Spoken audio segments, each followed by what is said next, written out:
আমাদের সবকিছু চূড়ান্তভাবে হয়ে যাওয়ার পরে আমাদের 2.5 মাস হয়ে গেছে, কিন্তু আমাদের এখনো নিয়োগপত্র দিচ্ছে না।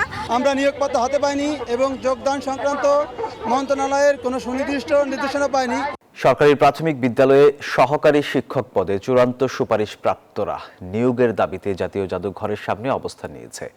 নিয়োগপত্র হাতে চাই দাবিতে শাহবাগ উত্তাল করে তোলেন তারা। সরকার নিয়োগপত্র প্রদানের সুনির্দিষ্ট ঘোষণা না দেওয়া পর্যন্ত শাহবাগে আন্দোলন চালিয়ে যাওয়ার হুঁশিয়ারিও দেন চাকরি প্রত্যাশীরা। নিয়োগের দাবিতে সকালে রাজধানীর শাহবাগে অবস্থান নেয় সহকারী শিক্ষক পদে সরকারি প্রাথমিক বিদ্যালয়ে সুপারিশপ্রাপ্ত চাকরি প্রত্যাশীরা। পরে পুলিশের বাধার মুখে মূল সড়ক থেকে সরে এসে জাতীয় জাদুঘরের সামনে বসে পড়েন তারা। আন্দোলনকারীদের অভিযোগ, নিয়োগ পরীক্ষার ফলপ্রকাশ সহ সকল প্রস্তুতি সম্পন্নের পরও 2 মাস পেরিয়ে গেলেও এখনও নিয়োগপত্র পাননি তারা। 93% মেধার ভিত্তিতে নিয়োগটা হয়েছে এবং এখানে বেশিরভাগই পাবলিক বিশ্ববিদ্যালয়ের শিক্ষার্থী। আমাদের সবকিছু চূড়ান্তভাবে হয়ে যাওয়ার পরে আমাদের 2.5 মাস হয়ে গেছে, কিন্তু আমাদের এখনো নিয়োগপত্র দিচ্ছে না। আমরা নিয়োগপত্র হাতে পাইনি এবং যোগদান সংক্রান্ত মন্ত্রণালয়ের কোনো সুনির্দিষ্ট নির্দেশনা পাইনি।